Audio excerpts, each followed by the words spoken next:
नमस्कार, पहला प्रणाम, गुड मॉर्निंग दोस्तों। स्वागत है आपका देवभूमि करियर पॉइंट पर। आशा करता हूं आप सभी लोग स्वस्थ होंगे, काफी अच्छी आपकी स्टडी चल रही होगी। तो जैसा कि मैंने आप सभी लोगों के लिए मॉर्निंग में पीवाईक्यू का डोज शुरू किया है, जिसका टाइम टेबल मैंने आपको बताया है, जिसमें आपका मंडे और ट्यूसडे को मिलेंगे यूके जीके पीवाईक्यू, ठीक है। और आपका वेनेसडे और थर्सडे को दिया जाएगा इसमें आपको हिंदी के पीवाईक्यू, और लास्ट आपका फ्राइडे और सैटरडे को आपका इसमें मिलेगा जीएस के पीवाईक्यू, ठीक है। तो आज वेनेसडे और आज देखेंगे हिंदी का पीवाईक्यू पार्ट 1, ठीक है। तो देखिए, बहुत महत्वपूर्ण भूमिका ये पीवाईक्यू वाली सीरीज आपकी निभाने वाली है अपकमिंग ग्रुप सी एग्जाम में या लोक सेवा आयोग के परीक्षाओं में। तो इस सीरीज को आप अच्छे से देखें, क्योंकि एक एक क्वेश्चन से संबंधित जितने भी महत्वपूर्ण फैक्ट होंगे उन सभी की व्याख्या मैं इस सेशन में करूंगा, इसलिए ये पीवाईक्यू सीरीज इंपोर्टेंट है। इसके अलावा हमारे चैनल की जो यूएसपी है, यूके जीके टेस्ट, सामान्य हिंदी टेस्ट और जीएस की टेस्ट सीरीज जो रात में आपको दी जाती है, रात वाली टेस्ट सीरीज भी कंटिन्यू हो चुकी है। साथ ही जो रिविजन क्लासेस महाकुंभ थे वो भी कंटिन्यू हो चुके हैं। तो जितनी भी क्लास आपको मिल रही है भाई, फ्री में जितना ज्ञान मिल रहा है आप इसका लाभ उठाएं, थोड़ा हमारे अनुभव का भी लाभ उठाएं, थोड़ा अपनी जो आपने अभी तक पढ़ाई की है उसका भी आप लोग यहाँ पे अवलोकन कर ले कि कितने प्रश्न सही होते हैं। और कुछ ऐसे प्रश्न हो सकते हैं जिनके कुछ आसपास के फैक्ट आपको अभी तक पता ना हो, तो पीवाईक्यू में वो कवर हो जाएंगे। तो इन सभी सेशंस का आप लोग लाभ उठाइए भैया, बहुत ही इंपॉर्टेंट ये सेशन रहेंगे आपके सभी एग्जाम्स के लिए, ठीक है। तो चलिए शुरुआत करेंगे आज सामान्य हिंदी पीवाईक्यू पार्ट 1।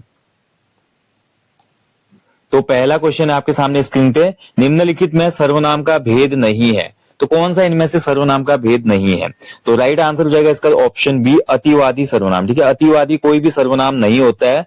सर्वनाम के कितने भेद होते हैं? तो हिंदी में सर्वनाम के 6 भेद माने गए हैं।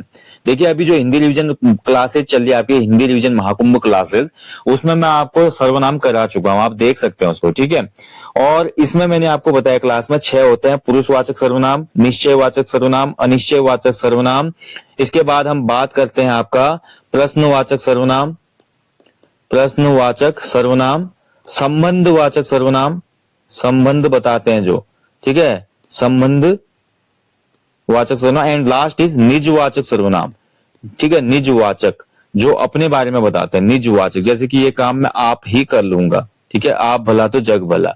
तो ये आपके 6 प्रकार हुए हमारा सर्वनाम के, ठीक है। अब पुरुषवाचक में क्या होता है आपका? 3 इसमें होते हैं आपके, पुरुष, उत्तम पुरुष, मध्यम पुरुष, अन्य पुरुष। निश्चयवाचक में यह वह, अनिश्चयवाचक में कोई कुछ, संबंधवाचक में जो सो, प्रश्नवाचक में कौन क्या, निजवाचक में आप, अपना, आपने, आप ही, आप, ठीक है, ऐसे आते हैं इसमें। क्लियर? चलिए आगे बढ़ेंगे। जैक, ज्वेने, वैक, क्वेने, ठीक है। देखिए, कुमाऊनी गढ़वाली लोकोक्ति, कुमाऊनी गढ़वाली लोकोक्ति एवं कुमाऊनी गढ़वाली शब्दावली महत्वपूर्ण, इसकी प्लेलिस्ट है हमारे यूट्यूब चैनल पे, जिसमें लोकोक्ति के भी शायद 15 भाग अपलोड हुए हैं और शब्दावली के भी शायद 14-15 भाग अपलोड हुए हैं। लगभग 29-30 वीडियो इस प्लेलिस्ट में आपको मिलेंगी। नए बच्चे देख लो, UK triple S group C Hindi के सेक्शन में लोकोक्ति और शब्दावली से क्वेश्चन बनता है। तो यहाँ पर एक आपका कहावत है, जैक ज्वेन है वह क्वेन है। ज्वे का मतलब होता है इसमें घरवाली, ठीक है, मतलब जिसकी घरवाली नहीं है भैया वो बेकार आदमी है, ठीक है, समाज में बहिष्कृत आदमी हो एक प्रकार से, वो इसमें बताने की कोशिश की गई है। तो ज्वे का मतलब यहाँ पे हो जाता है आपका ज्वे, ज्वे मतलब आपका घरवाई, ठीक है, घरवाई। तो ऑप्शन ये हो जाएगा इसका आंसर। चलिए आगे बढ़ेंगे अगले क्वेश्चन की तरफ। देवनागरी के अतिरिक्त हिंदी भाषा लिखी जाती है। देखिए, देवनागरी के अतिरिक्त जो हिंदी भाषा है वो लिखी जाती है, ठीक है, बताइए। ऑप्शन सी, कैथी महाजनी में, ठीक है, ऑप्शन सी इसका राइट आंसर है, ठीक है। तो देवनागरी लिपि में लिखी जाती है भाई हिंदी भाषा, और हिंदी जो है हमारी देश की राजभाषा है, ध्यान रखेंगे, हिंदी राजभाषा है देश की। देवनागरी जो लिपि है ये आपका बाएं से दाएं तरफ लिखी जाती है, दाएं तरफ। क्लियर? एंड देवनागरी जो है वही आपकी होती है क्या? अक्षरात्मक लिपि है, एक अक्षरात्मक, ठीक है, अक्षरात्मक लिपि है। ये भी आपको महत्वपूर्ण पॉइंट याद रखना है। देवनागरी लिपि की जो हमारी शुरुआत हुई थी, कहां से हुई थी? तो ये गुजरात या सौराष्ट्र से हुई थी। गुजरात का जो पार्ट है ना सौराष्ट्र वाला, तो सौराष्ट्र का एक राजा था जय भट्ट। तो जय भट्ट के शिलालेख में सबसे पहले इस लिपि का प्रयोग हुआ है, ठीक है, शिलालेख, ठीक है। कौन था राजा? था जय भट्ट, ठीक है। तो ये आपको याद रखना है। चलिए आगे बढ़ेंगे अगले क्वेश्चन की तरफ। अगला क्वेश्चन है, निम्न में से सही युग्म छांटिए। एक तरफ आपको व्यंजनों के प्रकार दिए हैं, दूसरी तरफ आपको वो व्यंजन दिए हैं। अंतःस्थ व्यंजन ल, आगत व्यंजन ट नहीं होता, ऊष्म व्यंजन च नहीं होता, और संयुक्त व्यंजन क नहीं होता। संयुक्त व्यंजन देखिए आपका हिंदी में कितने हैं, हिंदी में 4 संयुक्त व्यंजन है। ठीक है, जो सबसे पहले होता है आपका क्ष, त्र, ज्ञ और आपका स्र, ये संयुक्त व्यंजन है। ऊष्म व्यंजन में आपका आ जाता है स, स और ह। ठीक है, आगत व्यंजन और अंतःस्थ व्यंजन में आपका य, र, ल, व। तो इसके हिसाब से ऑप्शन ए इसमें सही हो जाएगा। ठीक है, ऑप्शन ए अंतःस्थ व्यंजन है इसमें ल। ठीक है, य, र, ल, व होता है ना, तो ल हो जाएगा इसमें। क्लियर। बाकी इसमें एक टर्म और आई है आगत व्यंजन की। तो देखिए आगत व्यंजन जो होते हैं जिनमें नुक्ता लगा होता है, जैसे कि ज के नीचे बिंदु होता है, और फ। ठीक है, तो ज और फ नुक्ता लगे वाले ये आगत व्यंजन है। और वहीं आगत स्वर पूछता आपसे हिंदी में, तो आगत स्वर है हिंदी में आ। ठीक है, जिसके ऊपर ऐसी मात्रा लगी होती है जैसे कि डॉक्टर। ठीक है, डॉक्टर, डॉक्टर में ये वाला आ लगा होता है, तो ये हमारा आगत स्वर हो गया। जबकि व्यंजन होते हैं ज और फ। ठीक है, क्लियर। चलिए आगे बढ़ेंगे नेक्स्ट क्वेश्चन की तरफ। अनुधन एषण अन्वेषण यह किस संधि के अनुसार हुआ है। ठीक है, तो कुल मिला के पूछा जा रहा है कि जो अन्वेषण शब्द है इसमें कौन सी संधि प्रयुक्त हुई है, अन्वेषण में कौन सी संधि है बताना है आपको। ठीक है, तो बताइए अन्वेषण में कौन सी संधि है। तो राइट आंसर हो जाएगा इसका आपका अन्वेषण में होती है आपकी यंग संधि। ऑप्शन ए इसमें राइट आंसर है। ठीक है, अन्वेषण का जो आपका संधि विच्छेद है अनुधन एषण। ठीक है, ध्यान रखेंगे अनुधन एषण। तो यहाँ पे क्या हो रहा है देखिए, उ धन ए बराबर क्या हो जा रहा है, ये आपका वे। ठीक है, उ धन वे ए बराबर क्या हो जा रहा है, वे। तो ये हमारा यंग संधि का एग्जाम्पल है। ठीक है, ध्यान रखेंगे। क्लियर है। बाकी संधि वाला टॉपिक भी दिया है रिविजन क्लास महाकुंभ में, देख लीजिएगा। जौनसार में स्थानीय ज्योतिष की भाषा जिस पुस्तक में लिखी जाती है उसे क्या कहा जाता है। तो स्थानीय ज्योतिष की भाषा जिस पुस्तक में लिखी गई है उसे कहते हैं, तो ये कहलाते हैं सांचो या बगोई। ठीक है, सांचो या बगोई, ध्यान रखेंगे। चलिए आगे बढ़ेंगे। नेक्स्ट देखिए, हे खग मृग हे मधुकर श्रेणी तुम देखे सीता मृग नैनी। इस पद्यांश में किस अलंकार को प्रयोग किया गया है। ठीक है, तो कौन सा अलंकार इसमें प्रयोग हुआ है। अच्छा क्वेश्चन है। तो इसमें अलंकार जो प्रयोग हुआ है वो है आपका, राइट आंसर होना चाहिए इस क्वेश्चन का मानवीकरण अलंकार। ऑप्शन ए में। ठीक है, मानवीकरण अलंकार इसमें सही आंसर हो जाएगा। देखिए मानवीकरण अलंकार में क्या होता है, देखिए आपका वो अलंकार का वह अलंकार जो मानवीकरण अलंकार है इसमें आपका निर्जीव वस्तुओं या प्रकृति को मानवीय गुणों या मानवीय इमोशंस या क्रियाओं के साथ जब प्रस्तुत किया जाता है तो ऐसे अलंकार को मानवीकरण अलंकार कहा जाता है। ठीक है, ध्यान रखेंगे। तो इसमें हो जाएगा आपका ऑप्शन ए। चलिए आगे बढ़ेंगे। कुमाऊनी भाषा में आंग किसे कहा जाता है। देखिए कुमाऊनी भाषा में आंग या एंग भी बोलते हैं इनको। ठीक है, एंग एंग भी बोलते हैं। आंग या आना या एंग बोला जाता है किसको, पहेली को, पजल को। ऑप्शन सी इसमें राइट आंसर देगा। पजल या पहेली के लिए कुमाऊनी भाषा में आंग शब्द यूज किया जाता है। ठीक है, ध्यान रखेंगे, महत्वपूर्ण है।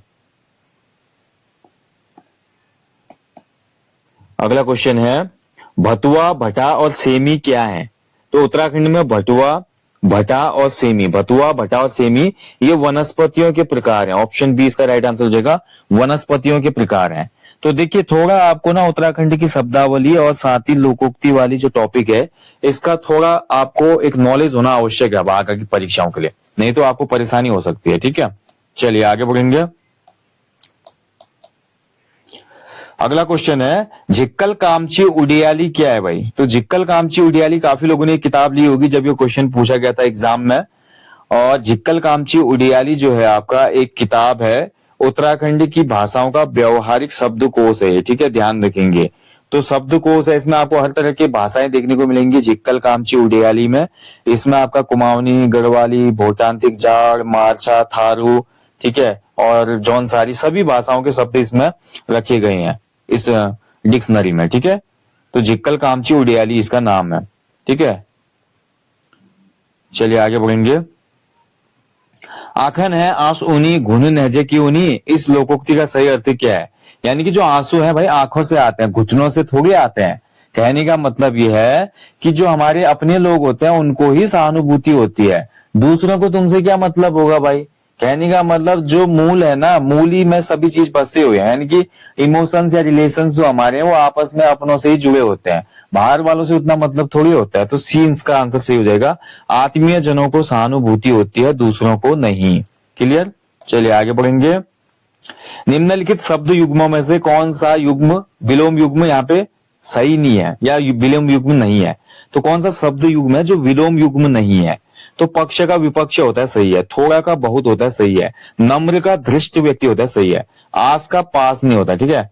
आसपास जो है यहाँ पे सार्थक निरर्थक शब्दों का युग्म है, आसपास बोलते हैं ना, जैसे रोटी वोटी बोलते हैं, चाय वाय तो पिलाओ बोलते हैं, ठीक है। चलो खेल वेल खेल लेते हैं ऐसा बोलते हैं ना, ऐसे आसपास चले बोलते हैं।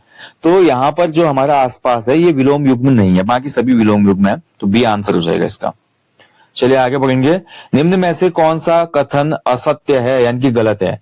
छिटाण का अर्थ होता है बूंदाबांदी होने की स्थिति। हाँ ठीक है, बोलते हैं ना बारिश छिटाने लग गई, छिटाने का मतलब होता है हल्की फुल्की बूंदाबांदी जब होने लगती है। बरख का अर्थ है वृष्टि, ठीक है। बरख या बरखा, ठीक है, बरखा या बरख कहते हैं बारिश को, बारिश को ही वृष्टि कहा जाता है, ठीक है।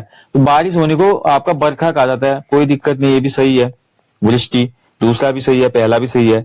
झड़ का अर्थ है लगातार कई दिनों तक होने वाली वृष्टि, बिल्कुल सही है। ये भी बोलते हैं यार झड़ पड़ गई यार इस बार, तो झड़ का मतलब होता है 3 4 5 दिन या 1 हफ्ते तक लगातार बारिश होना, निरंतर बारिश होना, बीच में थोड़ा क्या होता है फिर बारिश हो जाएगी, सूरज दिखेगा ही नहीं, तो ये कंडीशन कहलाती है उत्तराखंड में झड़ पड़ना, ठीक है, ध्यान रखेंगे। तो ये भी सही है। छिटाण का अर्थ है अतिवृष्टि, तो ये गलत हो जाएगा, ठीक है। छिटाण का अर्थ होता है हल्की बूंदाबांदी, और यहाँ पे अतिवृष्टि का मतलब होता है भारी बारिश, तो भारी बारिश तो होता नहीं छिटाण का अर्थ, तो भारी वर्षा तो होता नहीं, या बरखा बोलेंगे, ये तो होता नहीं है। तो बी जो डी आंसर है वो इसमें सही सुमिलित नहीं है, तो ये असत्य कथन हो जाएगा, ठीक है।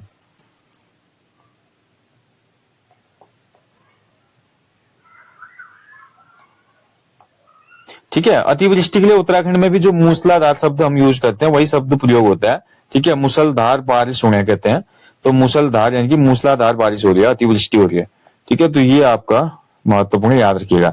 अब देखिए उत्तराखंड में कुछ महत्वपूर्ण शब्दावली मौसम के हिसाब से जान लीजिए। सबसे पहले देखिए बात करते हैं बरखा ऋतु की बात हो रही, तो वर्षा ऋतु को उत्तराखंड में बसक्याल कहा जाता है, बसक्याल, ठीक है। बसक्याल के अलावा वर्षा ऋतु को कहा जाता है चौमासा, चौमासा के अलावा वर्षा ऋतु को कहा जाता है चातुर्मास, ठीक है। और देखिए आपका झड़ मास भी कहते हैं, झड़ पड़ने वाले, झड़ पड़ते हैं जिसमें, ये ध्यान रखना है। ऐसे ही ये तो क्या हो गई वर्षा ऋतु हो गई उत्तराखंड में। ऐसे उत्तराखंड में अगर बात करें ग्रीष्म ऋतु, गर्मी जो पड़ती है, ग्रीष्म ऋतु को कहा जाता है उत्तराखंड में रूढ़ी, रूढ़ी पड़ गई बोलते हैं, या रूढ़, ठीक है, ध्यान रखेंगे। रूढ़ी या खरसाऊ भी बोलते हैं, खरसाऊ, खरसाऊ पड़ गया यार कहते हैं। ऐसे हमारा शीत ऋतु जो आती है विंटर, विंटर को कहा जाता है यहाँ पे ह्यूंद, ठीक है, ह्यूंद, या आपका कहा जाता है ह्यून, ठीक है, ह्यून कहा जाता है, ठीक है, ह्यूंद, ह्यून, ठीक है। तो ये आपका कुछ महत्वपूर्ण शब्दावलियां अच्छे से याद रखिएगा। और ऐसे ही आपका एक ऋतु आएगी बसंत ऋतु, बसंत ऋतु को आपका उत्तराखंड में फूलदेई भी कहा जाता है, फूल खिलते हैं उसमें, फूलदेई पर्व होता है, ठीक है। और इसके अलावा बसंत को बसंती भी कहा जाता है, बासंती कहा जाता है। साथ ही इसके लिए एक शब्द और यूज होता है पौलांगी, पौलांगी का मौसम आया बोलते हैं। पौलांगी मतलब जब कोपल फूटती है, बहुत सी जगह पे पौधों में फूल वगैरह आते हैं ना, तो ये पौलांगी का मौसम कहलाता है। चलिए नेक्स्ट क्वेश्चन है आपका, पराई वस्तु के दिखावे में कष्ट होने की स्थिति कौन सी लोकोक्ति प्रकट करती है? तो पराई वस्तु के दिखावे में कष्ट होने की स्थिति ये आपकी बताती है बिरांग सोनानक नाक दुखोंग, ठीक है, ध्यान रखेंगे। बिरांग जो है हमारा बिरांग सोनान नाक दुखोंग, ठीक है। कहने का मतलब बिरांग का मतलब होता है दूर के, जिनसे कोई रिश्ता ना हो, बिरांग आदमी कहते हैं जैसे, यानी कि दूर का आदमी। तो बिरांग सोनान, जबकि नाक किसका दुख रहा है? हमारा दुख रहा है, यानी कि पराई वस्तु के दिखावे में कष्ट होने की स्थिति हो रही है। तो ये क्यों करना है भाई, ठीक है। तो ये आपका बी आंसर इसमें राइट आंसर हो जाएगा। ऐसे सोंग मरी सासू भदो एन आंसू, इसका मतलब हो जाएगा आपका खाली नाटक करना, कहने का मतलब मगरमच्छ के आंसू, मगरमच्छ के आंसू, क्योंकि सासू तो मर गई सावन में ही और भादों में आंसू आ रहे हैं, यानी कि झूठा दिखावा करना, मगरमच्छ वाले आंसू। ठीक है। ऐसे एक लोकोक्ति और होती है, कब मरेल सासू, कब मरेल सासू, ठीक है, कब आला आंसू, कब आला आंसू।